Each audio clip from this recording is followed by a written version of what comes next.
I'll start with the first notification of March of this year by U.S. CERT that you guys had a vulnerability. Did you do anything with that notification?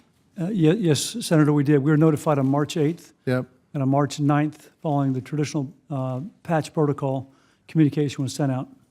A communication sent out. Did you do anything to fix the potential vulnerability? There were two steps that I discussed in my oral testimony, which I'll walk through. One was there was a communication breakdown in the patching organization within IT. The message did not get to the right person down in the organization to patch. So ultimately, nothing happened. Well, two things happened. You did the notification, but ultimately, in the end, there was nothing done with that notification to fix that vulnerability. Senator, yes, a scan was applied looking for the vulnerability. A technology scan was applied, did not find it, so the patch was not applied, correct? Okay, so let's fast forward to the 29th of July, and you learn for the first time that your company has been hacked. Don't know how big the hack is, but it's been hacked, and it was preceded by this notification from U.S. CERT. 3 days after, as Senator Sass pointed out, you had 3 high-level execs sell $2 million in stock. That very same day, you notified the FBI of the breach.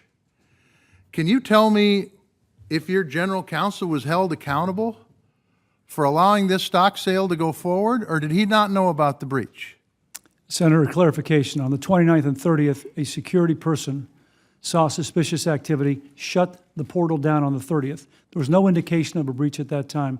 The internal forensics began on the 30th. On the 2nd, we brought in outside cyber experts, forensic auditors, law firm, and the FBI. The trades took place on the 1st and the 2nd. At that time, the general counsel, who clears the stock sales, had no indication or to the company of a security breach. Well, I've got to tell you something, and this is just a fact, and it may have been done with the best of intentions and no intent for insider trading, but this really stinks. I mean, it really smells really bad. And I guess smelling bad isn't a crime. But the bottom line here is that you had a hack that you found out about on the 29th. You didn't know how severe it was. You told the FBI about the breach. On that same day, high-level execs sell $2 million worth of stock, and then you do some investigation, evidently, and you find out at the end of the month that, or at least by the first part of September, that this is a huge hack, and you finally notify the public. And as was pointed out already in this committee, these are people that didn't ask for your service. You gathered it. And now it's totally breached. And then, as Senator Sass said, what's the length of exposure here? And you said, well, we're doing these 5 things. That's proactive, and I think we can all applaud those efforts. But I've got to tell you, that doesn't do a damn thing for the people who've had their identity stolen, their credit rating stolen. So let me ask you this. So their credit rate goes up a little bit, and they go buy a house for $250,000 on a 30-year note, and it costs them $25,000. Are you liable for that? Senator, I understand your anger and your frustration. We've apologized for the breach. We've done everything in our power to make it right for the consumer, and we think these services we're offering is a right first step.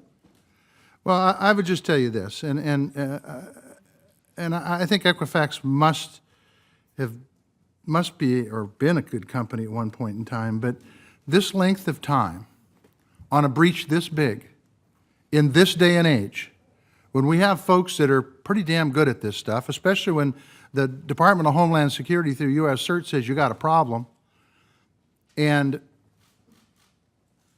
wasn't really dealt with in a way like it was really a problem. I mean, you can say you sent out the directives, but in the end, 3-4 months later, you end up with a very severe breach. The problem we've got here, and I'll just tell you this, is that the impact and the numbers by state's important. I think it's about 600,000 adults. And I mean, I think it's about 2/3 of the adults in Montana, which is about probably 400,000 to 500,000 people. And in a state of 1 million, that's a lot, okay? And so consequently, those people are going to be impacted negatively for a long, long time. Why? Because this happened, and you can say, geez, I'm sorry it happened, but the notification for 6 weeks in this 21st century we live in is absolutely unacceptable. I'll just tell you that. It's unbelievable. I appreciate you coming in front of the committee.